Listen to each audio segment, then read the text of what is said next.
Hello, my name is Bernadette Rutina of Human Ingredient.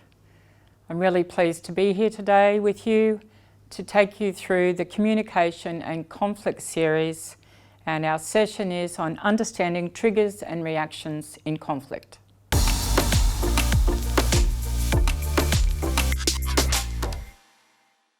Understanding triggers and reactions in conflict is essential for us in our workplaces as managers, as leaders, when working with our clients and our customers, because every day as human beings we have things happen and we react to those.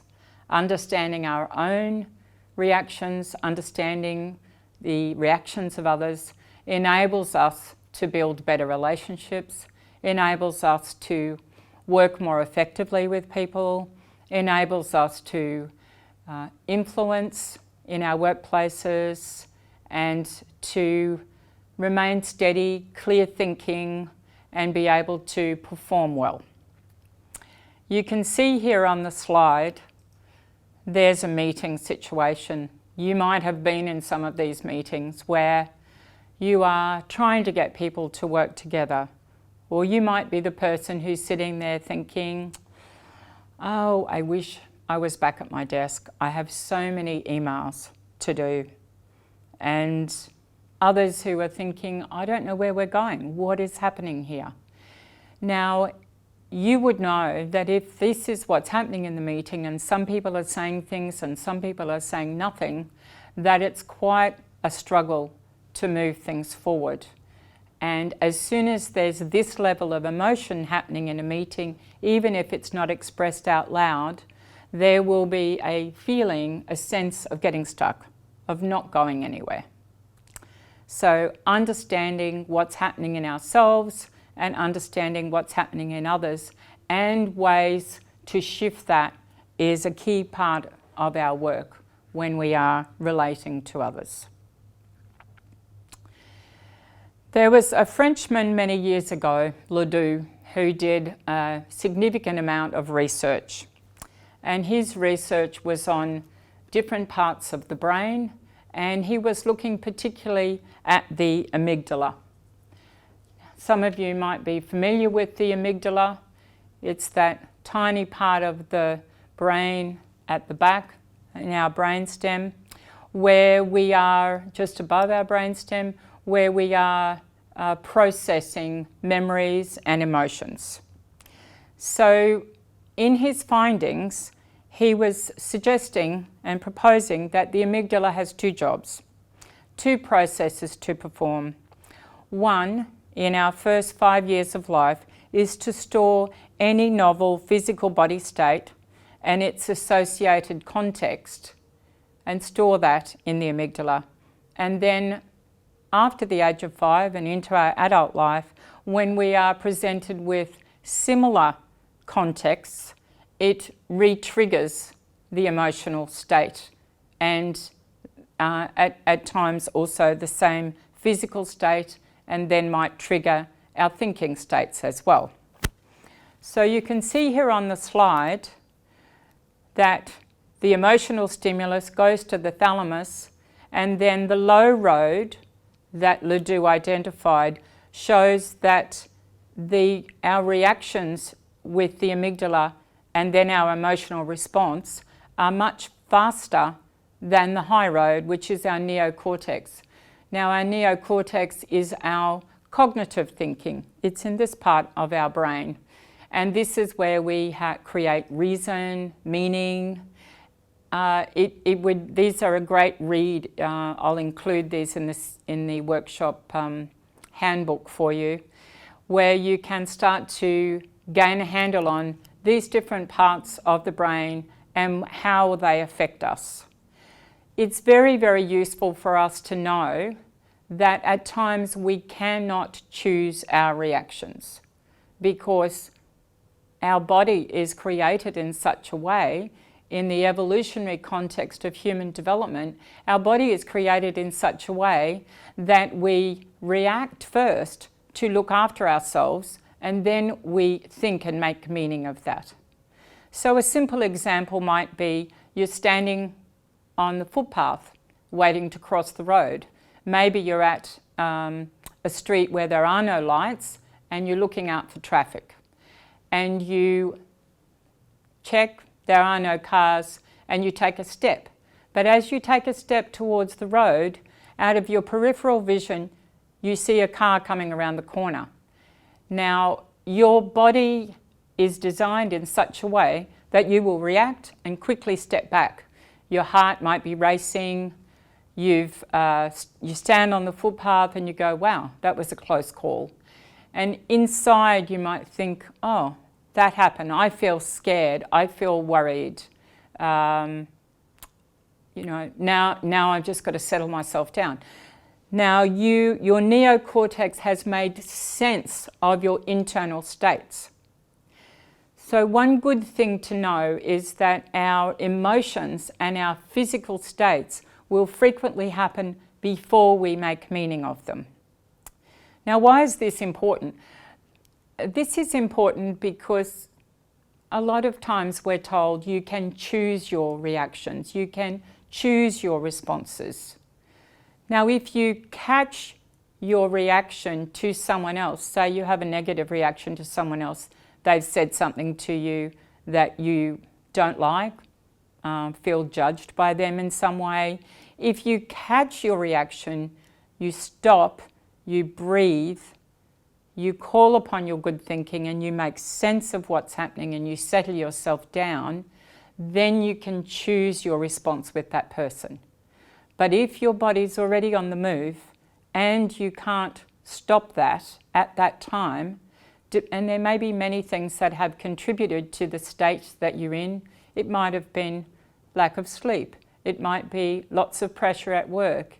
It may be this same person has said things to you in the past and this is one more time.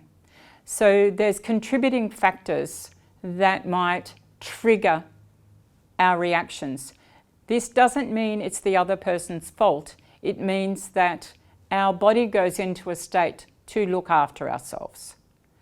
And what we have to do and what we're required to do in our engagements with people in order to be thoughtful and helpful and get good outcomes at work is to do our best to be aware, to slow ourselves down, to take a breath, even to take a moment and say, thanks for that, let me think about it.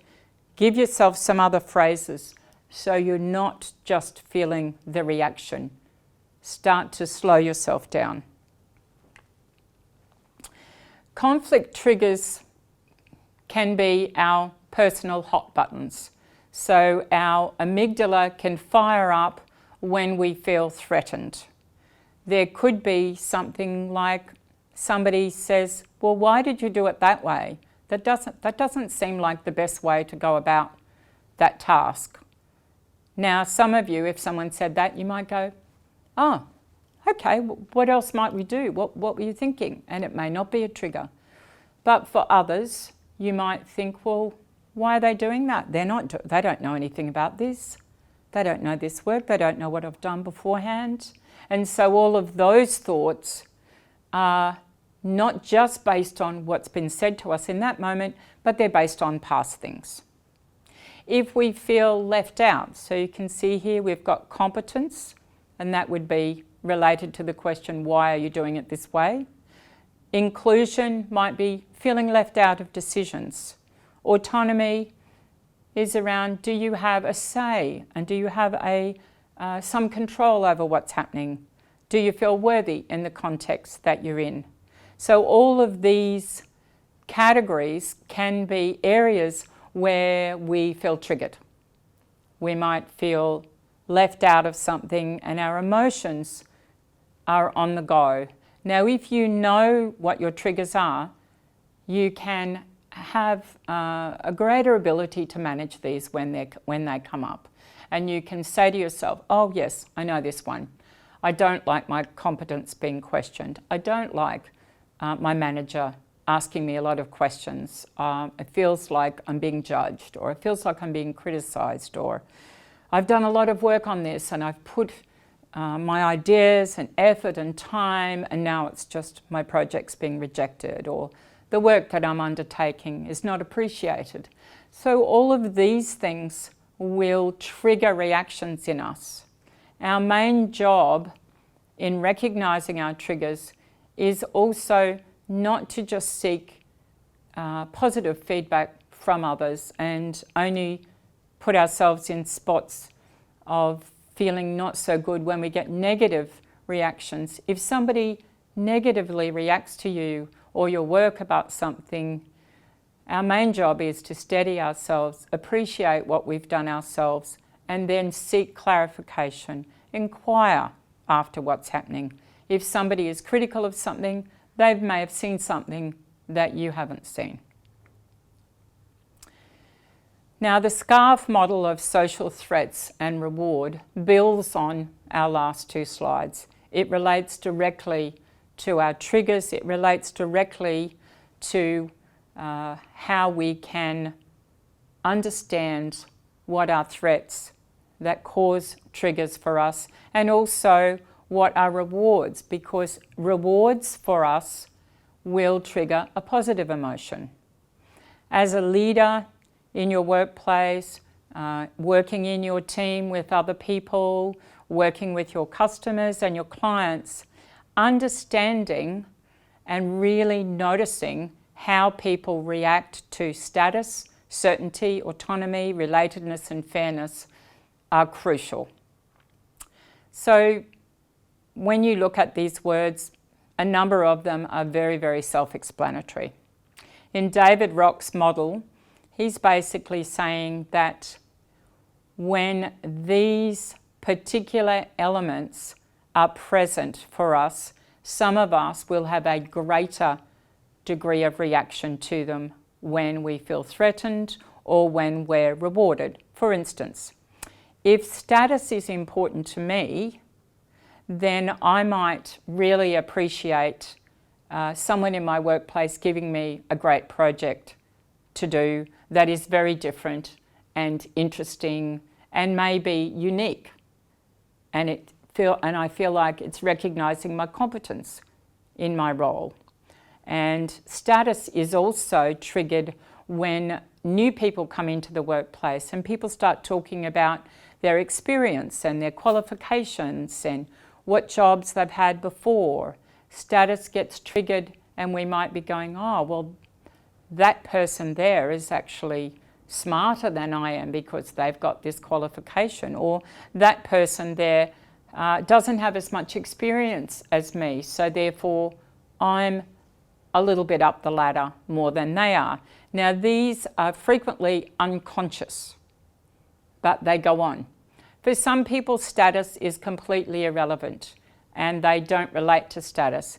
If they hear about someone with better experience or a greater scope of work that they've undertaken over time, they go, that's great, fantastic.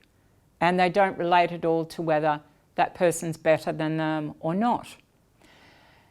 But if you are someone who relates to status and it looks like somebody is lowering your status by either putting you in a position and getting you to do a task that isn't of interest or doesn't match your competence, then this will be a threat. If you're a leader in a team and an organisation, knowing who relates to status, who feels rewarded by status and who doesn't, is a very important thing to know and to be able to work with. On the next slide, we'll go into a bit more detail about these. So, as you can see, status relates to how we perceive our position in relation to others. And it relates to our boss, our peer, our friends and our family. It can include things like our job titles, our recognition or criticism that we get, or any other aspects associated with status that I've already spoken to you about. In the area of certainty, we can feel threatened when we have something happen in our workplace that is totally unexpected. It may be that our job changes. It may be that a decision is made and it affects what we would have seen as part of our certainty in our role. Now, if you have staff members or your manager or others that you know of and certainty is important to them, it's really, really crucial for you and others to put some level of consistency in place for people. But you would also know people where they get bored if everything's certain. They want things to be on the move, and they change them around, and they're excited by things not being certain. They're excited by having a bit of a crisis, by having something that occurs where they have to come up with some brand new ways of doing things, and their world is on the move, and they love it. Now, our personality, our upbringing, all of these things are related to this framework and what we are triggered by. So if you're someone who is in a family and you're raised in a family where the world is fairly structured, the world is fairly predictable, and this is very, very important to you, and you like that, and you feel like that provides security for you, if you're in a workplace where people are changing things all the time, it won't feel great. And therefore, if you're a person who's leading change in your organisation, you have to think through, who are the people in my team? Who are the people in other teams where certainty is important to them? How am I going to link the new things we're doing to some of the past so that people feel a sense of security, so they feel a sense of predictability? There may be some significant changes, but if you can link those to some level of certainty, it will reduce the threat, it will reduce the triggers. Now, people either love to have lots of autonomy or some people don't mind if they have very little autonomy. They like to be part of a group where others are directing things, and they want to know step by step how it's going.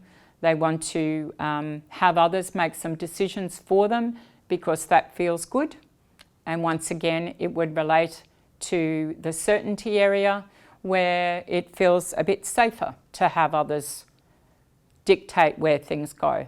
But then we have people who are on the high end of autonomy. They love to do things their way. They love to make decisions, not do too much consulting with other people, and create their way. Now, once again, it's great for you if you're working with other people and even with your clients, is to start thinking, how much do they relate to autonomy? How much do they need that? How much do they love to have autonomy and have a say and have control? Or do they want more direction? Do they want more structure? Do they want more step by step?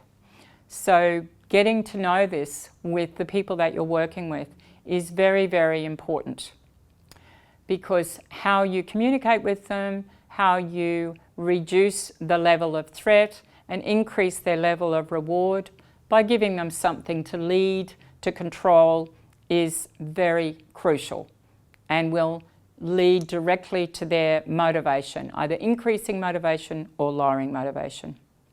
Relatedness is about relationships. It's self-evident there. Generally speaking, we like to feel part of a group, but if you think about autonomy, a number of people who are very autonomous don't mind if they're not part of a group. They love to do things their way, and being part of a group isn't relevant. If you are a person who likes to feel part of a group, it's great to be with others who like to feel part of a group. And if you feel left out of that group, it may trigger a threat response. You may feel not included, not part of something, and maybe not even supported or cared for. So once again, each one of us knowing where we relate ourselves on this scale, and also how do others respond to this, is very, very important for us to know and to keep in mind when we're interacting. The last one, fairness.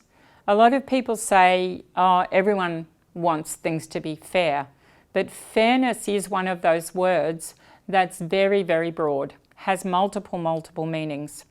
And if you're in a team where you know people talk about fairness or they use other words that are similar and fairness seems to be important to them and is very crucial, then they'll be looking for decisions that are fair. They will be looking for people being treated fairly. But it's almost impossible to understand what fairness means for people unless you discuss it with them.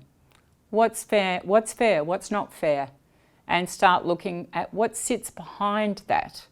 Now, if we want to reduce our triggers and reduce threats to other people, then our main way of doing this is to discuss it, to get to know what's happening for others, not to judge them on it, but just to understand it and to start accepting, well, how can we then create a workplace that looks after this? It doesn't mean we're tiptoeing around people. It means we're creating an environment to get the best out of everyone.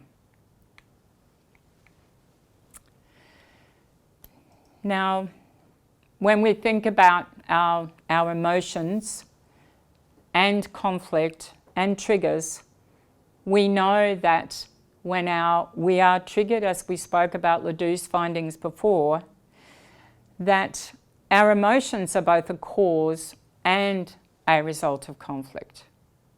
When we can shift ourselves, shift our triggers, become more positive, we can resolve conflict. When conflicts are fueled by emotional needs and people feel like they're missing out on something, they're not getting enough recognition and support, they're not getting enough care, then quite often reactions will occur as people are triggered and conflicts will happen in the workplace. You can see here on this slide from the Conflict Resolution Network of Australia. By the way, have a look up the resources. There are free resources from that source. It's fantastic. You can see here that when we're in a cycle of emotion and we are triggered by something, if we deny what's happening to us and we keep reacting or we suppress what is happening, then all it does over time is build up and then it may explode in some way. Now, exploding for some people might mean a big expression, verbal expression, but exploding for others might mean they go running and they might explode on their own. It may do a partial resolution for them, but generally, if there's been a cycle of emotions around a similar thing, it will not change it. It will not deal with it. So you can see incomplete resolution there. Now, referring back to what I was saying before, if you recognize what's happening, accept what's happening in yourself or in another person, then you express it and you find a safe place to express it. You might clarify, explore, and then start choosing different actions. This will allow you to manage your emotions, allow you and others to manage the threat. I find often that people want to go very quickly through this. They want to go, all right, okay, well, just say your piece, get it done, or we actually don't have time to hear all of that, so move on.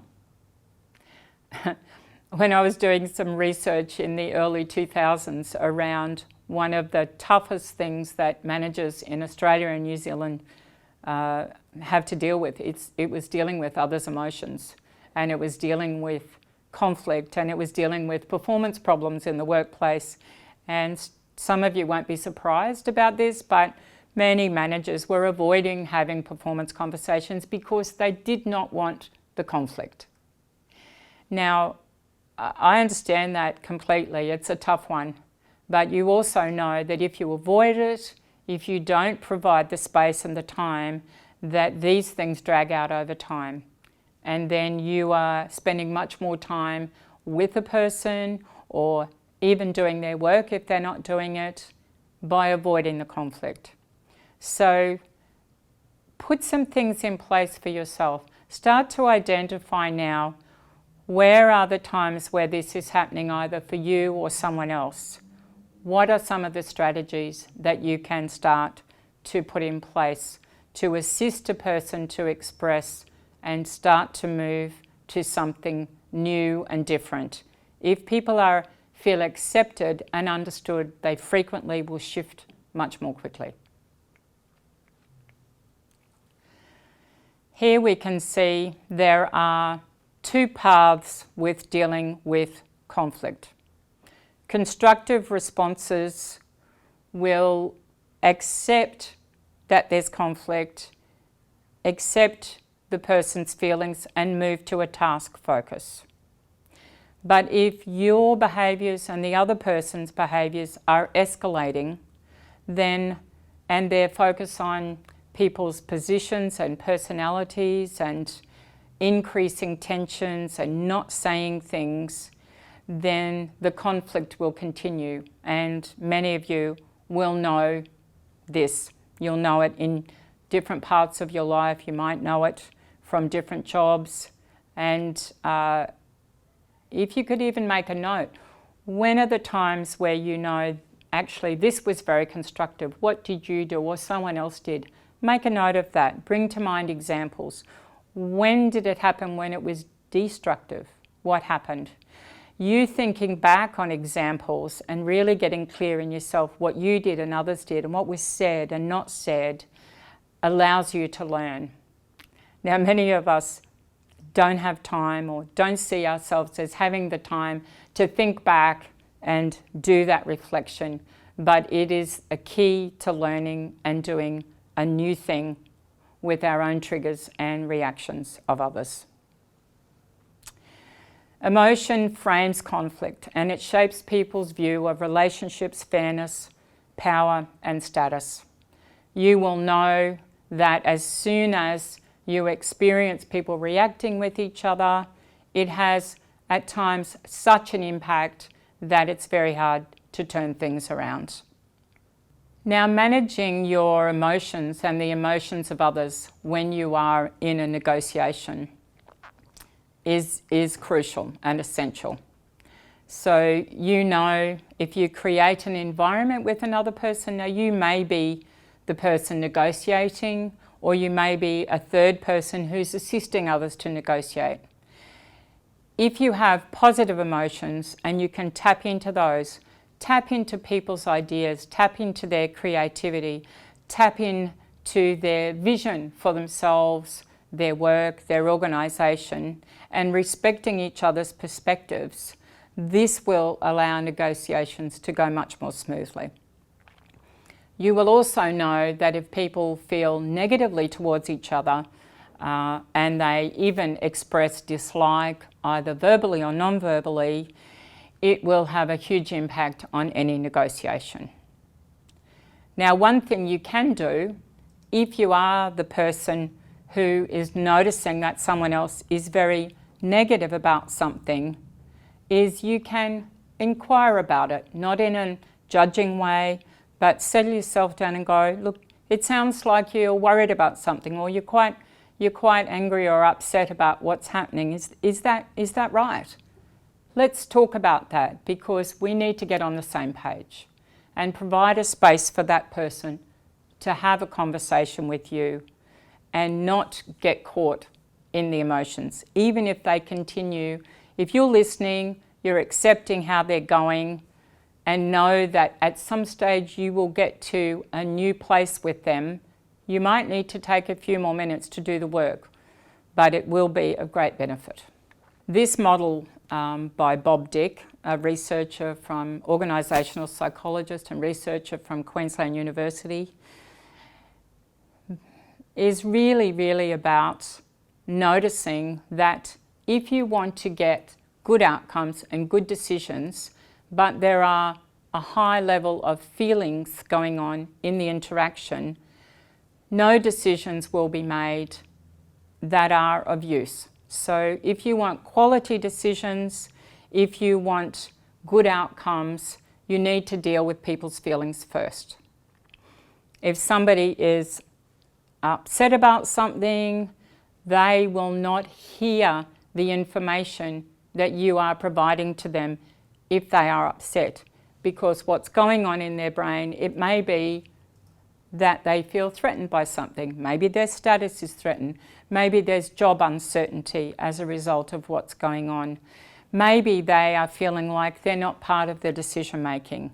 If their feeling levels are up, then your job in working with them to get a good outcome is to acknowledge their feelings, to allow them to express that, to start to shift towards what's possible for them. Then the information will go in.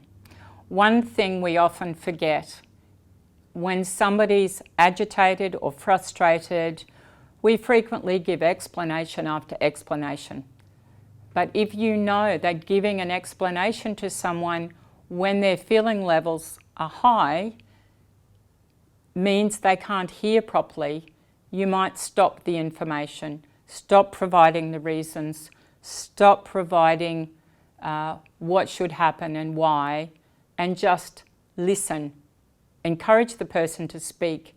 Listen to them, and then when you do provide information, you can link it to what's important to them. You've heard what they're worried about.